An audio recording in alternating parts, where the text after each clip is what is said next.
జయ శ్రీమన్నారాయణ.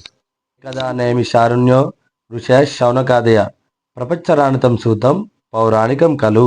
అంటే దీని యొక్క అర్థం ఏంటంటే, పూర్వకాలం నందు నైమి శారుణ్యం అనే ఒక అరణ్య ప్రాంతంలో మునులందరూ కలిసి తపస్సు చేస్తున్నారు.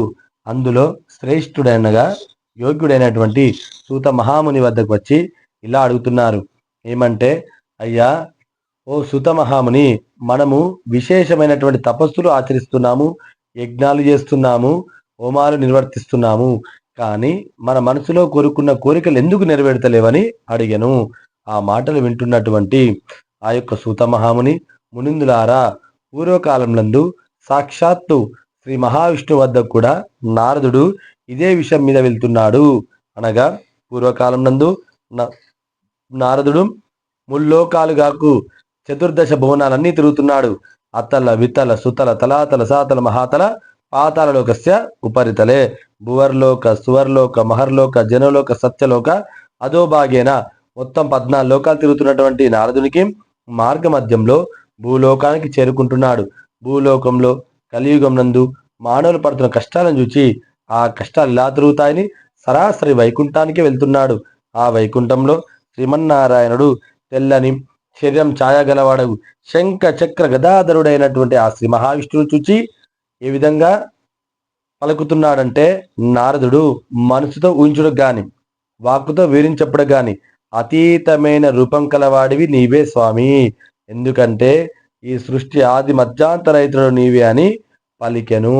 అనగా ఈ సృష్టి ఆరంభము, ఈ సృష్టి మధ్యమము, ఈ సృష్టి అంతమము నీ చేతిలో ఉంది కనుక నా కోరికను కూడా మీరే తీర్చాలని ఆ యొక్క శ్రీ మహావిష్ణువును వేడుకొనను. అంతలో సత్యదేవుని యొక్క శ్రీ మహావిష్ణువు అనుగ్రహం చేత నారదుని చూస్తూ, నారదా, నీవు లోకహితార్థమై ఒక చక్కటి విషయాన్ని అడుగుతున్నావు కదా, అందులో ఒక వ్రతం కలదు. ఆ వ్రతము సత్యనారాయణ స్వామి వ్రతమనని, ఆ వ్రతాన్ని ఎవరైతే భక్తి శ్రద్ధలతో ఆచరిస్తారో వారి కష్టాలన్నీ తొలగిపోతాయి, సకల సంపదలు కలుగుతాయి, సర్వతో జయప్రదంగా జీవించవచ్చని చెప్పాను. అంతేకాదు ఆ వ్రతాన్ని ఎవరైనా చేసుకోవచ్చును. బ్రాహ్మణులు కాని వారు పౌరాణికంగానే ఈ వ్రతం చేయాలి. ఈ వ్రతాన్ని ఎవరికైనా కష్టం వచ్చినప్పుడు కానీ, దరిద్రంతో బాధపడుచున్నప్పుడు కానీ, మన ఇంట్లో సర్వతో జయప్రదంగా ఉండాలంటే ఈ వ్రతం చేసుకోవచ్చు. వ్రతంని ప్రతి నెలకొకసారి లేదా సంవత్సరంకి ఒకసారైనా, అది కూడా వీలు కానప్పుడు ఎవరి వద్ద ఇంత శక్తి ఉన్నప్పుడు అప్పుడు ఈ వ్రతం చేసుకోవచ్చును. వ్రతం చేసుకునేవారు యథాశక్తిగా దైవ భక్తితో సూర్యోదయపూర్వం నిద్రలేచి స్నానాసందన యథాప్రకారం నివర్తించుకొని శుచిగా నిర్మలమైన భక్తితో, సత్యదేవ, ఈరోజు మా యొక్క నివాసం నందు నీ వ్రతం చేయుచున్నామని చెప్పి ఆ వ్రతాన్ని ఆచరించాలి.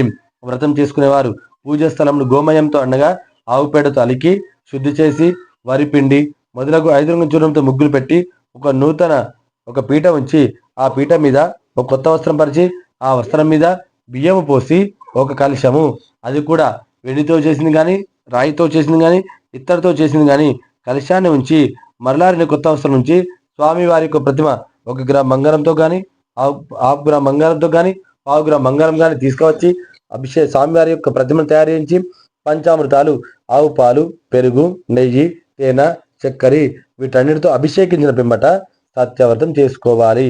ఈ వ్రతాన్ని ఎవరైనా చేసుకోవచ్చును. బ్రాహ్మణులు కానివారు పౌరాణికంగానే ఈ వ్రతం చేయాలి. తుదకు ఏ దినమైనా సాయంకాలం ఈ వ్రతం చేయడం మంచిది. వ్రతం చేసుకునేవారు అరటి పండ్లు, ఆవు నెయ్యి, ఆవు పాలు, గోధుమ నూక, చక్కెర, బెల్లము సమానంగా తీసుకొని వచ్చి కిలోపావు చొప్పున చేర్చి సిరాపురి నైవేద్యం తయారు చేసి ఆ నైవేద్యాన్ని భక్తి శ్రద్ధలతో స్వామి వారికి నివేదించాలి. కలియుగం నందు మానవుల యొక్క కోరికలు నెరవేరడానికి అతి సులభమైనటువంటి మిక్కిలి పద్ధతే రమాస సత్యనారాయణ స్వామి వ్రతమని ఆ వ్రత విధానం కూడా తెలుపుతున్నాడు. అంతేకాదు ఆ యొక్క సూత మహాముని ముళ్ళతో ఇలా అంటున్నాడు, ఓ వైశ్యులారా, ఆ బ్రాహ్మణి వలె మనము కూడా ఈ వ్రతం భక్తి శ్రద్ధలతో ఆచరిస్తే మన కష్టాలన్నీ తొలగిపోయి మనము కూడా వైకుంఠ లోక ప్రాప్తి పొందవచ్చని చెప్పాను. ఈ స్కాంద పురాణం కదా 1వ అధ్యాయం సమాప్త.